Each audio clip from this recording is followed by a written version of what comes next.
My name is Olivia, and my life is a blank canvas that I paint with the most vibrant and daring colours I can find. I'm an art director at a prestigious advertising agency in New York City, a job that allows me to unleash my creativity while satisfying my thirst for intense emotions. From a young age, I've always been a woman of intense passions. Art, fashion, beauty, everything that stimulates my senses attracts me like a moth to a flame. But over time, I discovered that my greatest addiction was the emotions that arose from human relationships, especially those forbidden and clandestine. My husband Jack is a good, hard-working man. We married 5 years ago when I still believed in romantic love and happy endings. He's an accountant, methodical and predictable.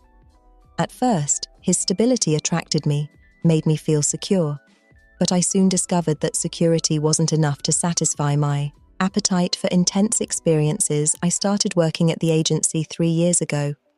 From day one, I realized that my boss, Ethan, was different from any man I had ever met. Tall, with piercing green eyes and a smile that could melt ice, Ethan exuded confidence and power. His presence filled the room and, without realizing it, I began to gravitate towards him as if he were the center of my universe. At first, our relationship was strictly professional. I strived to impress him with my innovative ideas and dedication to work. He rewarded me with praise and increasing responsibilities, but there was something more, an underlying tension that grew with each furtive glance, each accidental brush, each conversation that lingered longer than necessary. One night, after closing an important contract with a client, Ethan invited me to celebrate. I accepted without thinking twice, ignoring the voice in my head, reminding me that Jack was waiting for me at home. That night, in an exclusive bar in downtown Manhattan, with champagne flowing and music enveloping our senses, we succumbed to the attraction we had been repressing for months. Ethan's kiss was like an electric shock that ran through my entire body, his strong hands on my waist, his warm breath on my neck. Everything felt so right and so forbidden at the same time. At that moment, I knew there was no turning back. Since then, my life became a whirlwind of emotions and deceptions. On one hand, I maintained the facade of a devoted wife in front of Jack. On the other, I lived a passionate affair with Ethan. The adrenaline of the forbidden, the constant risk of being discovered, became my new drug. With Ethan, I explored facets of my personality that I didn't even know existed. I was passionate, daring, even a little dangerous. We met in luxury hotels, in his office after hours, even in my own studio when Jack was away on business. Each encounter was an explosion of passion and pent-up desire. Meanwhile, my career flourished. My designs became bolder, more provocative. I channeled all the intensity of my emotions into my work, and the results were spectacular. Clients adored my proposals, and soon I became the star of the agency. Jack, oblivious to everything, remained the same as always. We had dinner together, watched movies on weekends, even planned vacations. But every time he kissed me, every time he hugged me, I could only think of Ethan. I felt guilty, yes, but the guilt was just another ingredient in the cocktail of emotions that kept me alive. Over time, my ability to lie and manipulate was perfected. I learned to fabricate credible excuses, to erase compromising messages, to act naturally when my heart was racing. I became a master of deception, and that mastery filled me with a dark pride. But fate, always capricious, had other plans for me. One day, while working on a new project, I received a call from an unknown number. It was a woman's voice, cold and sharp. "Is this Olivia?" she asked bluntly. "Yes, who's this?" I replied, intrigued. "I'm Rachel, Ethan's wife." My world stopped for an instant. I felt as if the ground was opening beneath my feet. Ethan's wife? He had never talked about her, never mentioned that he was married. "I know what's going on between you and my husband," Rachel continued, her voice filled with contained anger. and I want you to know that I'm not going to stand idly by." I tried to stay calm to deny everything, but Rachel interrupted me. "Don't bother lying, I have evidence, photos, messages, everything, and I'm willing to send it all to your husband if you don't end this relationship immediately." Panic took over me. Everything I had built, my marriage, my career, my affair with Ethan, was about to crumble. But instead of feeling defeated, I felt a new wave of adrenaline coursing through my body. This was a new challenge, a new dangerous game to participate in. "All right, Rachel," I said with a calmness I didn't feel. "Let's talk, but not on the phone. Let's meet in person." We agreed to meet at a neutral coffee shop the next day. That night, I could barely sleep. My mind was working at full speed, devising strategies, weighing options. On one hand, I could give in to Rachel's demands and end my relationship with Ethan. On the other, I could try to negotiate, find a way to maintain my double life. Or I could, well, there were always riskier options. The meeting with Rachel was tense as expected. She was a beautiful woman, elegant with an air of sophistication that surprised me. We looked into each other's eyes, two women united by the same man, evaluating each other. "I suppose you think you're special," Rachel began, her voice laden with disdain. "That Ethan loves you, that he'll leave everything for you." I kept my face impassive, although inside my heart was pounding. "I don't know what you think you know, Rachel, but I know everything," she interrupted.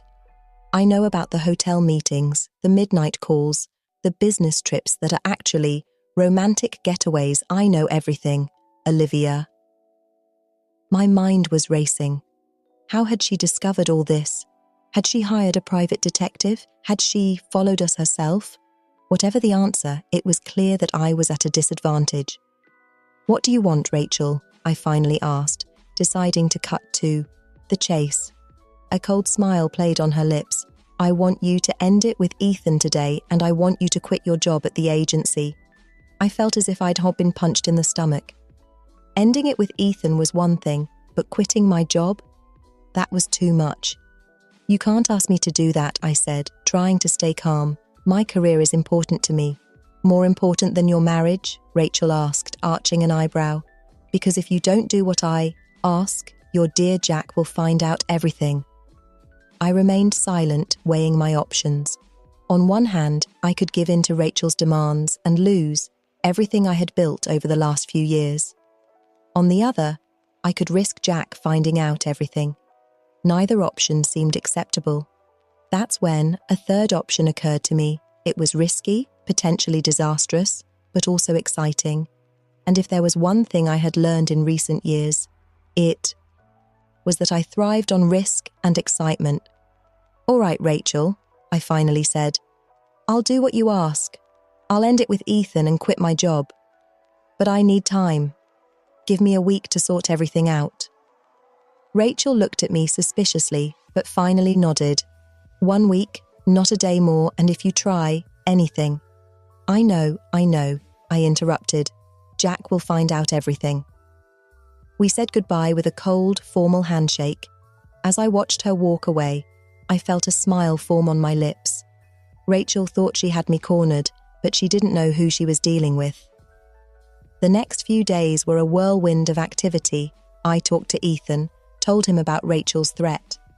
At first, he was alarmed, but when I explained my plan, I saw the spark return to his eyes. "You're incredible, Olivia," he told me, kissing me passionately.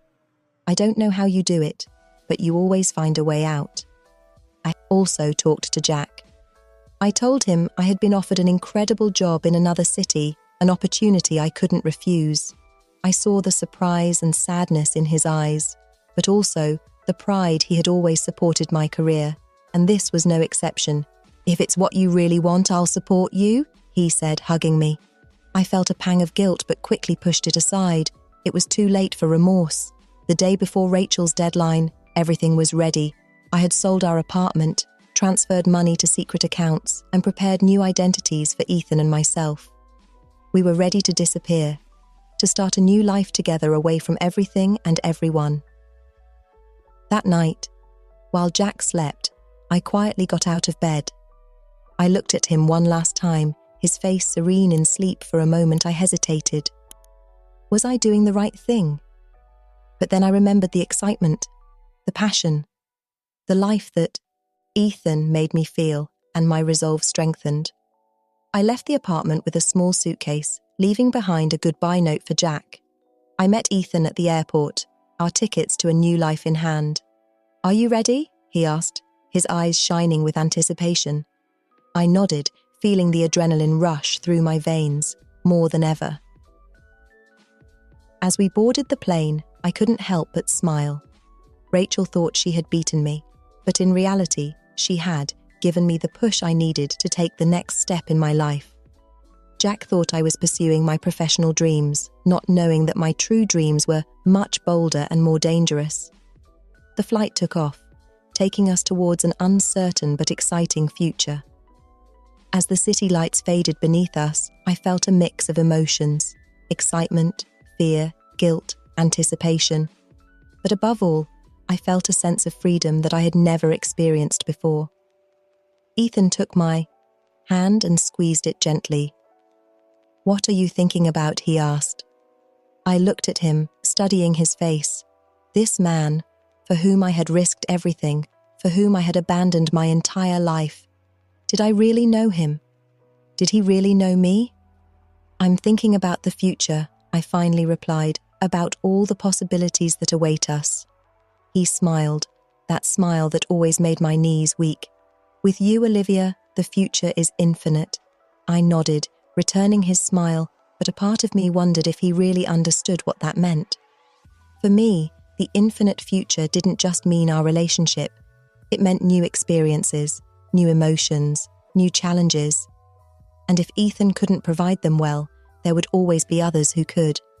The following months were like a dream. We settled in a coastal town in Southern California, far from our past lives.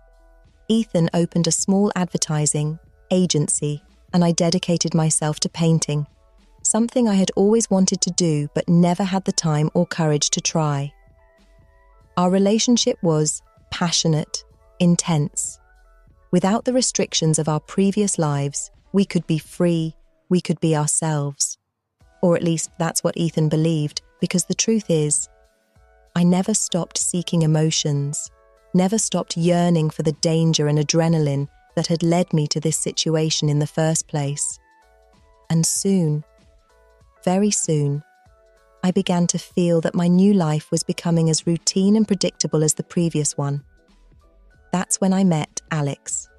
He was a local artist, a painter whose works captivated me from the first moment, tall with sun-bronzed skin and eyes the colour of the ocean. Alex was the embodiment of the passion and freedom I craved. We started as friends, sharing ideas about art and life. But soon, our conversations became deeper, more intimate. And one night, as we walked along the beach under the stars, the inevitable happened. Alex's kiss was different from Ethan's, different from any other man I had known. It was wild, untamable, like the waves breaking on the shore. And at that moment, I knew I had found a new source of excitement, a new adventure to explore. I didn't feel guilty.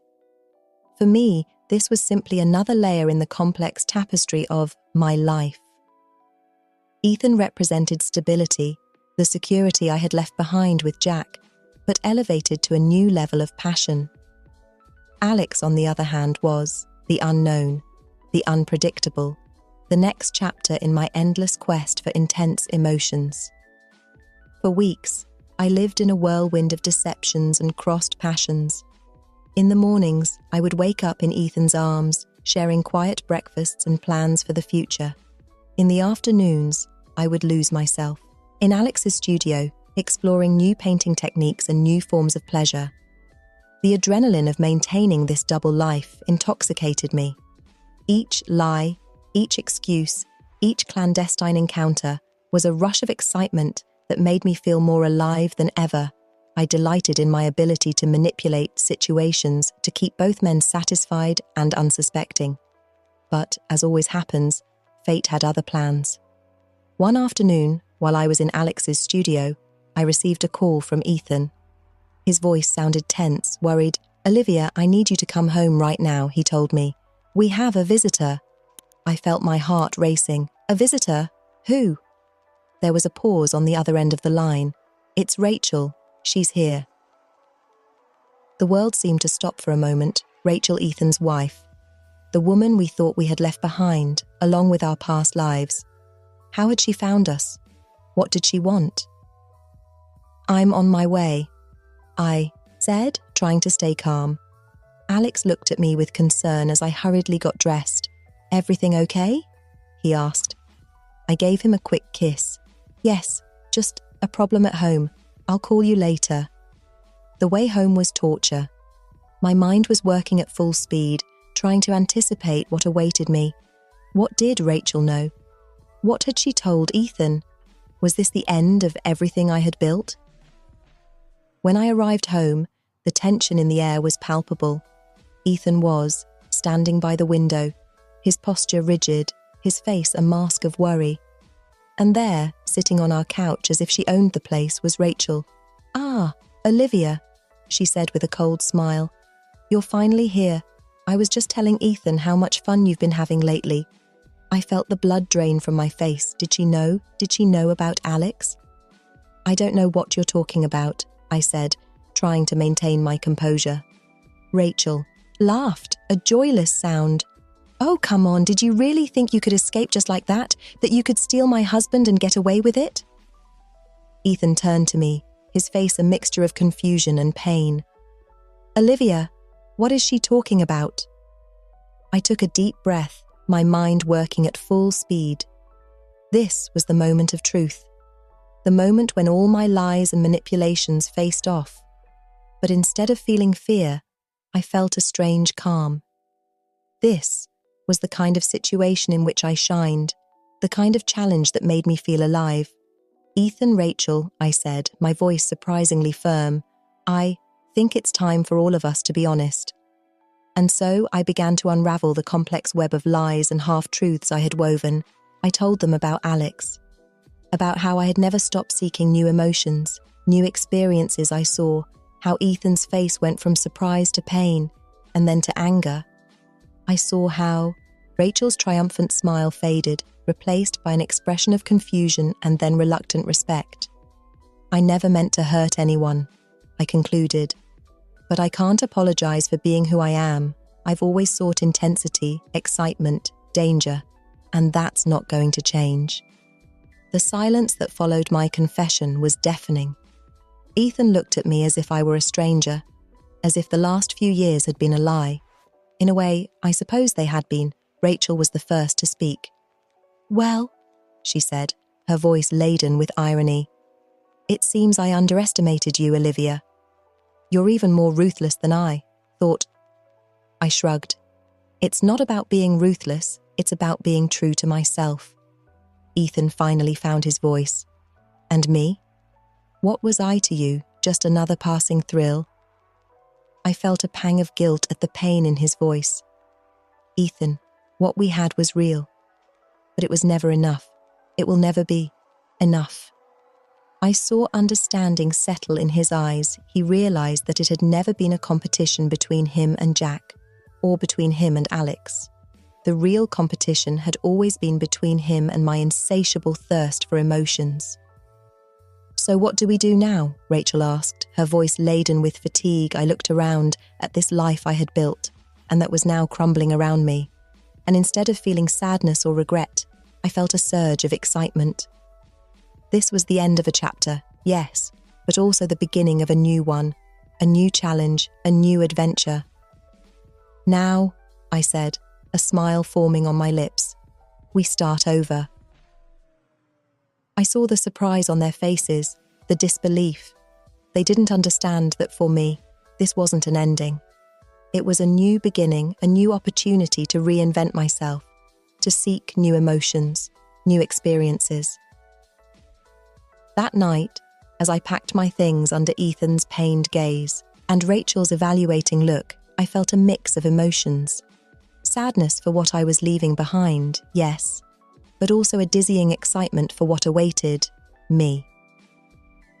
As I walked out the door, with only a suitcase in hand and the whole world before me, I realized something fundamental about myself. I wasn't a bad person, not really. I was just someone who lived life on her own terms, someone who refused to settle for less than what she desired. Was I selfish? Maybe did I hurt people in the process? Undoubtedly, but I also lived every moment to the fullest, experienced emotions that most people only dreamed of.